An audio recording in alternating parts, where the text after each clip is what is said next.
Hello students, तो welcome to next lecture of electric charges and fields. इस lecture में हम लोग बात करेंगे एक नए और इंपॉर्टेंट कॉन्सेप्ट की, which is Coulomb's law. Okay, तो हम लोगों ने एक चार्ज की प्रॉपर्टी पढ़ी थी and that was charges exert force on each other, है ना। लाइक चार्जेस एक दूसरे को रिपेल करते हैं और अनलाइक चार्जेस एक दूसरे को अट्रैक्ट करते हैं। मतलब there is force between two charges, है ना। दो चार्जेस के बीच में फोर्स होता है।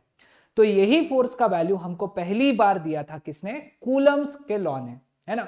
सो Coulomb's was the first, Coulomb's law is the law which tells us about the force between two charges. Okay, तो क्या कहता है कूलम्स लॉ? देखो, कूलम्स का कहना है कि अगर दो चार्जेस है Q1 Q2, है ना। अब पता नहीं है दोनों की पोलैरिटी क्या है। दोनों पॉजिटिव भी हो सकते हैं, दोनों नेगेटिव भी हो सकते हैं, दोनों पॉजिटिव नेगेटिव या नेगेटिव पॉजिटिव भी हो सकते हैं, है ना। इनके बीच में दूरी जो है ये है स्मॉल आर। तो कूलम का ये बोलना है कि इनके बीच का जो फोर्स रहेगा that is directly proportional to product of the charges and inversely proportional to square of distance between them. यानी जो फोर्स है इनके बीच का वो दोनों चार्जेस के प्रोडक्ट को डायरेक्टली प्रोपोर्शनल है और दोनों के बीच के डिस्टेंस के स्क्वायर को इनवर्सली प्रोपोर्शनल है। ठीक है, ऐसा कौन बोला? Coulomb's. Sorry extremely sorry, heading should be Coulomb's law, है ना। प्रोपोर्शनलिटी हटी तो क्या आया? एक कांस्टेंट आया एंड दैट कांस्टेंट, है ना, उसको मैं अभी बोलूंगा कैपिटल के, है ना, उसको मैं बोल दूंगा कैपिटल के। ठीक है, आई वुड सजेस्ट ये वाला फॉर्मूला तुम लिख लो। अब ये कांस्टेंट के बारे में हम लोग बात करेंगे, है ना। क्लियर? तो ये था कूलम्स लॉ। अब Coulomb's law in CGS system, CGS system में देखा गया कि ये जो के की वैल्यू है ना, ये के की वैल्यू जो थी ये 1 थी, है ना। क्या थी ये? 1। So Coulomb's law in CGS systems comes out to be F is equal to Q1 Q2 upon R square। बहुत सिंपल। तो हेडिंग दे दो Coulomb's law in CGS system, वहां पे लिख लो K की वैल्यू। ये कूलम ने कैलकुलेट किया कि सीजीएस में अगर तुम चार्जेस को रखते हो और डिस्टेंस को रखते हो और फोर्स की वैल्यू निकालते हो तो K की वैल्यू उस वक्त आई 1, है ना।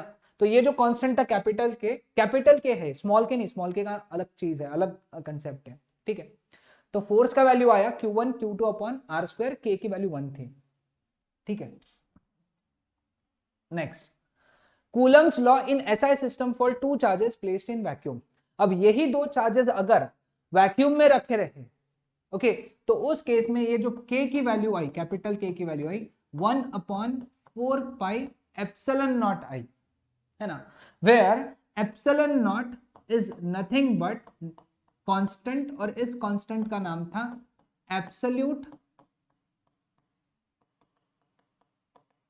परमिटिविटी ऑफ फ्री स्पेस या फिर वैक्यूम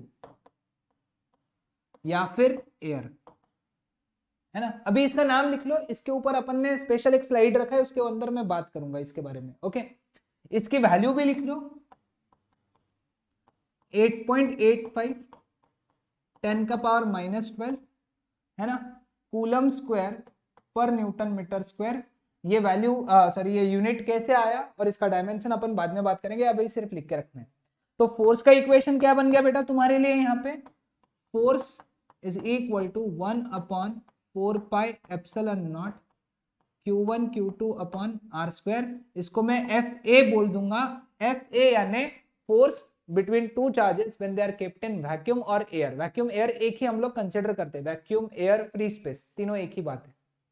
ठीक है, ये फॉर्मूला याद रहेगा। हाँ, इसके अंदर एक बात और ध्यान में रखने लायक, ये K की जो वैल्यू आई, क्योंकि तुम्हारे पास में पाई की वैल्यू है, एप्सिलॉन नॉट की वैल्यू है, तो ये वैल्यू आई 9 इंटू 10 टू द पावर 9, है ना।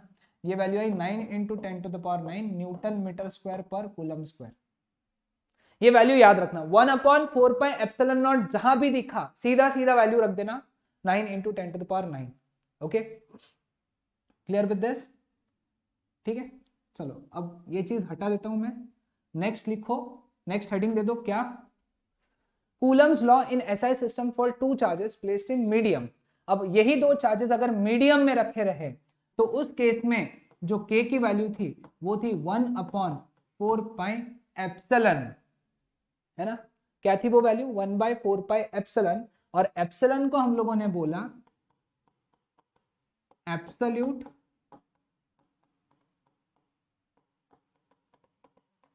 परमिटिविटी ऑफ मीडियम, है ना। अब इसकी value medium to medium change होती है ना। इसकी वैल्यू कैसी रहेंगी मीडियम टू मीडियम, ये हम लोग अगेन आई रिपीट आगे बात करेंगे। तो अब जब मीडियम में रखे रहे दो चार्जेस तो उनके बीच का फोर्स मतलब Fm कितना हो गया? 1/4πε into Q1 Q2 bye r²। ठीक है, क्लियर? यहां तक समझा सबको? तो ये ध्यान में रखना। चलो नेक्स्ट हेडिंग दे दो। अब बारी आती है एब्सोल्यूट परमिटिविटी ऑफ मीडियम, है ना। अब ये शब्द के बारे में समझ के लेते हैं। एब्सोल्यूट परमिटिविटी ऑफ मीडियम, है ना, मतलब एप्सिलॉन। ये क्या है? दिस इज द प्रॉपर्टी, है ना, of medium which tells us about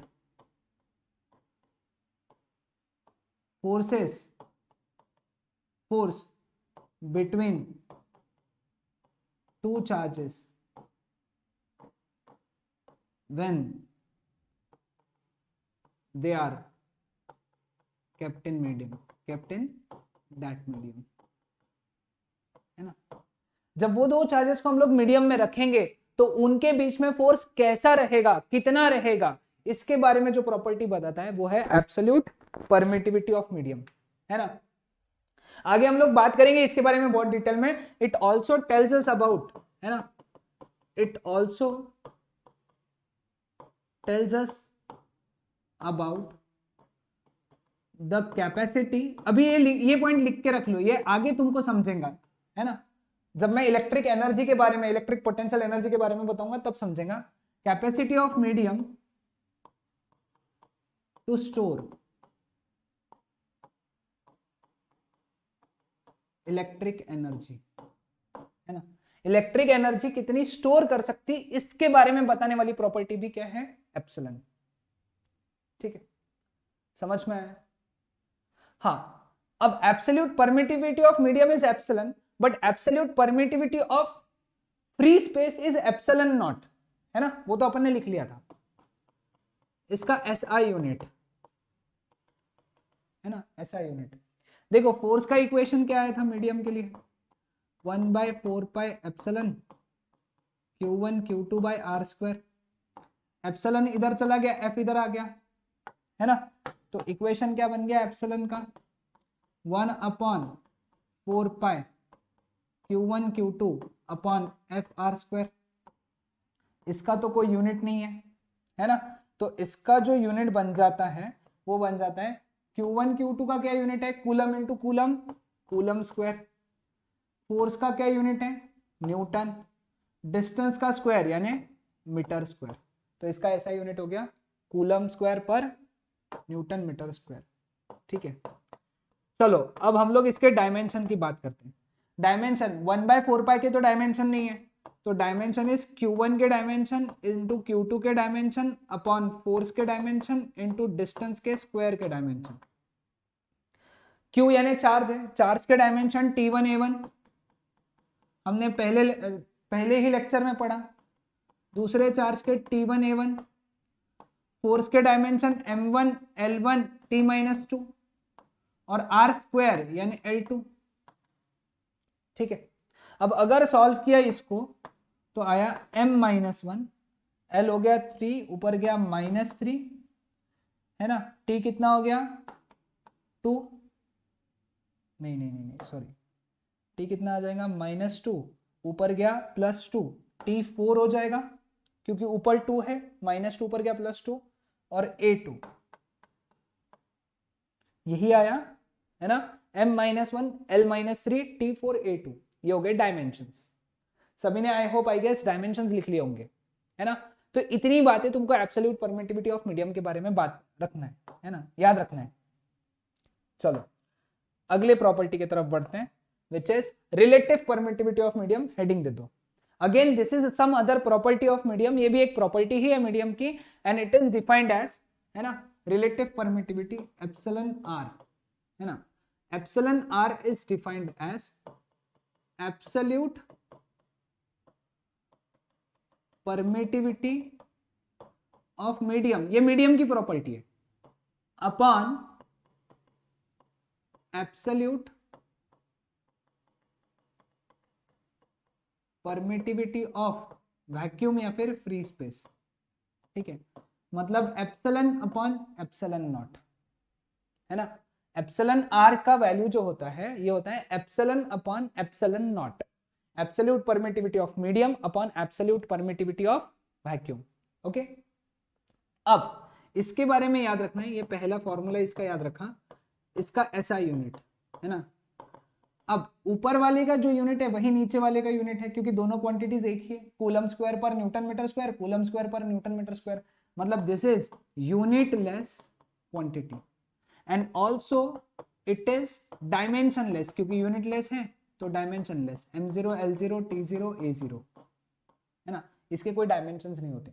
हाँ, इसकी बातें याद रखना है कि एप्सिलन आर, है ना, किसके लिए, वैक्यूम के लिए ये 1 है. एप्सिलन आर की वैल्यू वैक्यूम के लिए 1 है. एप्सिलन आर मेटल्स या फिर तुम कंडक्टर्स भी बोल दो, कंडक्टर्स, इनके लिए इंफिनिटी, है ना. एप्सिलन आर वाटर के लिए 81 है, वाटर के लिए क्या है 81. ये वैल्यू स्टैंडर्ड वैल्यूज है, याद रखो. अब एप्सिलन आर की वैल्यूज इंफिनिटी से कम होती है और 1 से ज्यादा होती है, ये एप्सिलन आर के वैल्यूज की रेंज है. सबसे कम वैल्यू होती है एप्सिलन आर की 1, ठीक है, और सबसे ज्यादा वैल्यू होती है इंफिनिटी, किनके लिए, कंडक्टर्स के लिए. ये कुछ पॉइंट्स इसके लिए याद रखना, आगे जब हम लोग न्यूमेरिकल्स इसके एमसीक्यू सॉल्व करेंगे तब बहुत काम में आएंगे. ठीक है, डाइलेक्ट्रिक कांस्टेंट ऑफ मीडियम, है ना, this is denoted by small के. स्मॉल के, मैंने स्मॉल के लिखा है, ध्यान में रखना. ठीक है, तो चलो डाइलेक्ट्रिक कांस्टेंट ऑफ मीडियम कैसे डिफाइन करते हैं. It is defined as the ratio of force, चाहिए था यहाँ पे, the ratio of force between two charges at a certain distance apart in vacuum to the force between the same two charges separated by the same distance in medium. ठीक है, चलो समझाता हूं. पहले definition I would suggest pause करके definition लिख लो. ये दो चार्जेस हैं Q1 Q2, ठीक है, सेपरेटेड बाय डिस्टेंस r, है ना. पहली बार ये एयर या फिर वैक्यूम में रखे हैं, तो इनके बीच में फोर्स कितना हुआ बताओ. 1/4 pi epsilon naught Q1 Q2 by r square. ठीक है, ये हुआ. फिर यही दो चार्जेस, है ना, Q1 Q2 सेम दूरी पे, है ना, r दूरी पे मीडियम में रखे हैं, है ना. अब इनके बीच में फोर्स चेंज हो जाएगा, तो ये जो फोर्स बन जाएगा Fm, ये कितना हो जाएगा 1/4 pi epsilon Q1 Q2 by r square, है ना. समझा. अब हम लोग क्या करेंगे, इन दोनों इसके डेफिनेशन के हिसाब से, है ना, एक इक्वेशन बनाएंगे. Dielectric constant of medium K is defined as force between the two charges when they are separated in air upon force between the two charges when they are separated by the same distance in medium, है ना. ये definition होगी K की. K ये एक property है, medium की property है, वो ऐसे डिफाइन करते हैं. इसकी वैल्यू कितनी, 1/4 pi epsilon naught Q1 Q2 upon r square, 1/4 pi epsilon naught Q1 Q2, sorry epsilon naught नहीं है, एप्सिलॉन है, Q1 Q2 by r square, Q1 Q2 by r square, Q1 Q2 by r square cancel, 1/4 pi cancel. इसको solve किया तो epsilon upon epsilon not आया. अरे sir लेकिन epsilon upon epsilon not अभी तो डिफाइन किया था, मतलब क्या था, एप्सिलॉन r, तो K यानी ही क्या है, एप्सिलॉन r है. यानी किसी भी मीडियम का डाइलेक्ट्रिक कांस्टेंट मतलब उसी मीडियम का परमिटिविटी होता है, सॉरी रिलेटिव परमिटिविटी होता है. क्या होता है, रिलेटिव परमिटिविटी। अब इसके लिए जो बातें हमको याद रखना है ना, मैं वो यहां लिख देता हूं। अगेन ये भी यूनिटलेस और डायमेंशनलेस क्वांटिटी है के।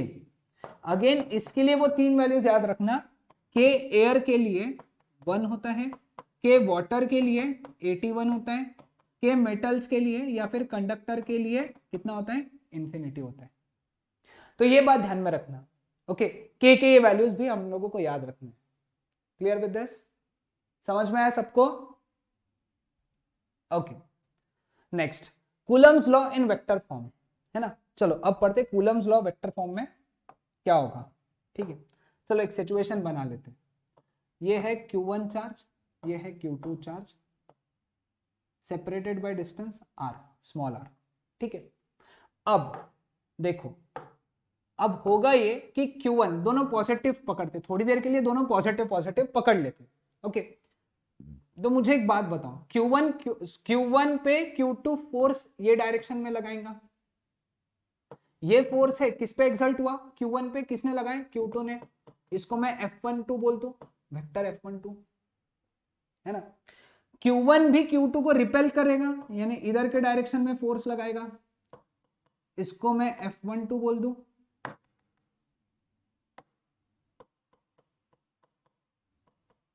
ठीक है, अब सपोज ये डायरेक्शन का यूनिट वेक्टर, है ना, ये डायरेक्शन का यूनिट वेक्टर है R12, सॉरी, है ना, हाँ, R12 cap. Sir R12 cap कैसे बोला, क्योंकि 1 से 2 है ना, ये डायरेक्शन 1 से 2 हो गई, तो ये डायरेक्शन कितनी होगी, R12 कैप।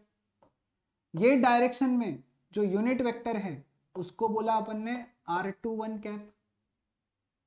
ठीक है, अब कोई भी फोर्स, है ना, इन दोनों के बीच में फोर्स का वैल्यू तो हमारे पास में लिखा हुआ है ना, कितना है ये फोर्स का वैल्यू, मैग्नीट्यूड कितना है, 1/4 पाई एप्सिलॉन नॉट। थोड़ी देर के लिए मानते कि ये किसमें है, वैक्यूम में, Q1 Q2 अपॉन R²। ठीक है, ये हो गया मैग्नीट्यूड। अब मुझे एक बात बताओ, कोई भी वेक्टर क्वांटिटी, फोर्स एक वेक्टर क्वांटिटी है, तो कोई भी वेक्टर क्वांटिटी क्या होता है, मैग्नीट्यूड इनटू डायरेक्शन। क्या होता है, मैग्नीट्यूड इनटू डायरेक्शन, और डायरेक्शन कौन देता है, यूनिट वेक्टर। डायरेक्शन कौन देता है, यूनिट वेक्टर।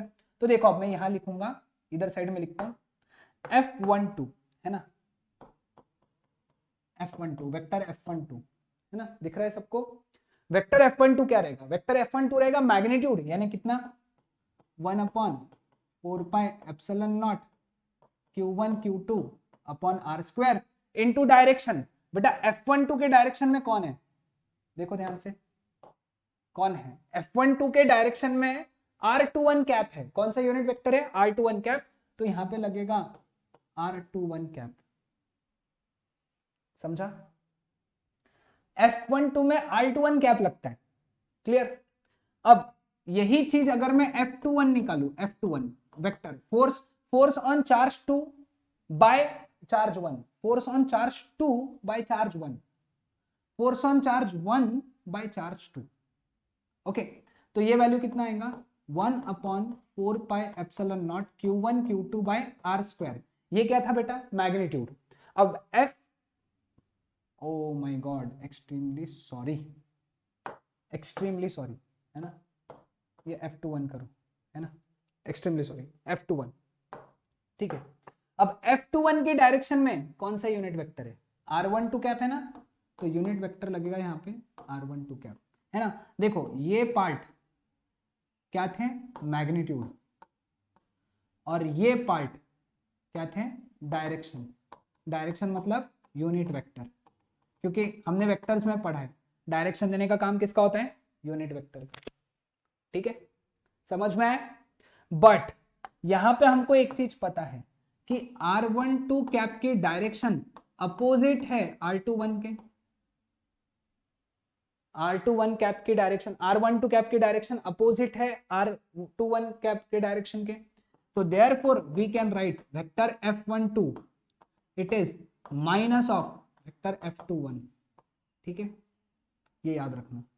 सो ये न्यूटन्स का थर्ड लॉ भी फॉलो करता है, to every action there is equal and opposite reaction. जितने फोर्स से इसने इसको अट्रैक्ट किया उतने ही फोर्स से, इक्वल फोर्स से अपोजिट डायरेक्शन में इसने इसको अट्रैक्ट किया। शायद तुमको समझा होगा मैंने क्या बोला, जितने फोर्स से इसने इसको अट्रैक्ट किया उतने ही फोर्स से इसने लेकिन अपोजिट डायरेक्शन में अट्रैक्ट किया। ठीक है, so this was Coulomb's law in vector form. Now coming on to the last part of this video lecture which is Coulomb's law in terms of position vectors. Okay, ये काफी important है, इसके ऊपर question आ सकते हैं, है ना, और शायद कुछ बुक्स में क्वेश्चन दिए भी है ना। चलो लास्ट पार्ट की तरफ बढ़ते हैं। हमारे पास में कोऑर्डिनेट सिस्टम है ऐसा,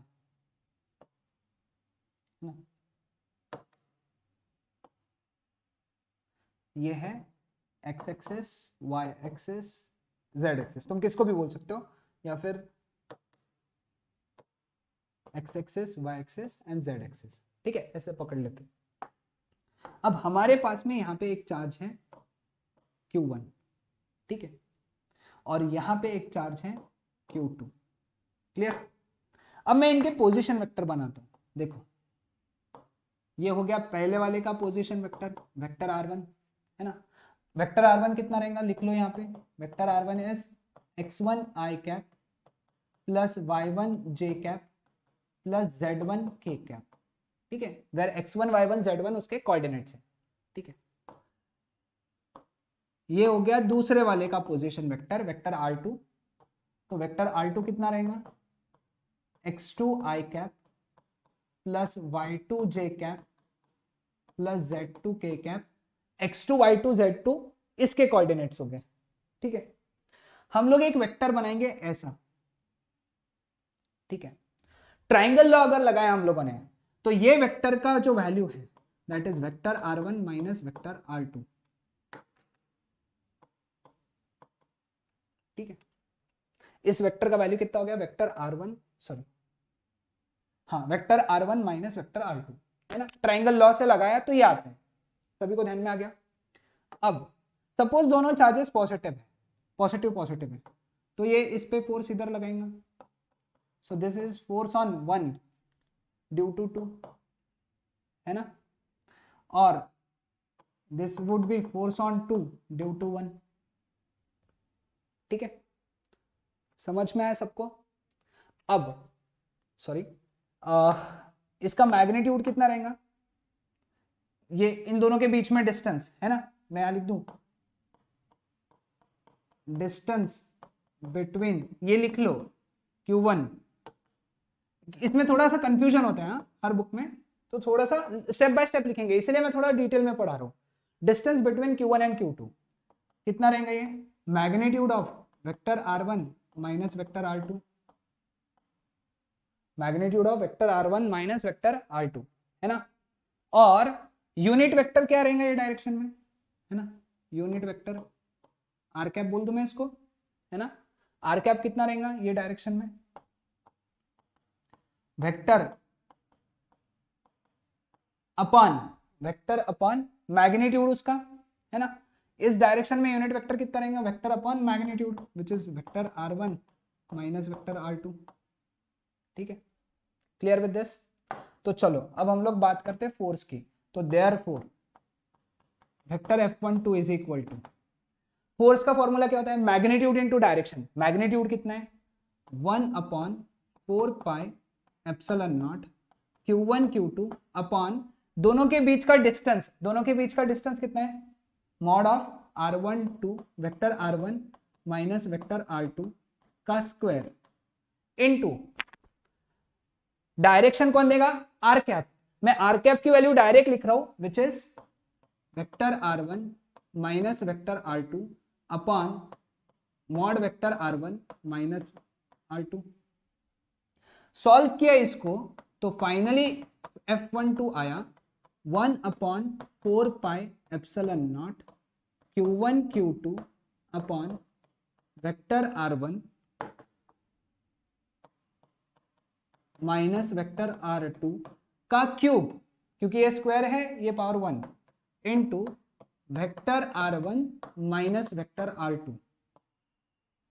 ये नोट डाउन कर लो सब लोग, है ना, नोट डाउन कर लो। R1 R2 के वैल्यूज यहां से डालना, फिर सब्ट्रैक्ट करके उनका मैग्नीट्यूड निकालना और उसका क्यूब लेना। मुझे लगता है कि फॉर्मूला आ सकता है, तो फॉर्मूला तुम्हारे पास में नोट डाउन होना चाहिए, ठीक है। सिमिलरली वी कैन प्रूव, है ना, सिमिलरली वी कैन प्रूव कि vector F21 will be equal to 1/4πε0 Q1 Q2 upon vector R2 minus vector R1 का cube into vector R2 minus vector R1, ठीक है। तो ये डायग्राम बनाओ, इतनी बातें लिखो और ये दो फॉर्मूले लिख लो, है ना। तो these were all the concepts of Coulomb's law, है ना। कूलम्स लॉ के सारे कॉन्सेप्ट्स थे। आई होप आई गेस मैंने क्लियर किए होंगे। कुछ डाउट होगा तो तुम हमेशा पूछ सकते हो, है ना। So that's it for today. Next lecture में हम लोग इसके आगे के कंसेप्ट पढ़ेंगे। Okay, bye everyone.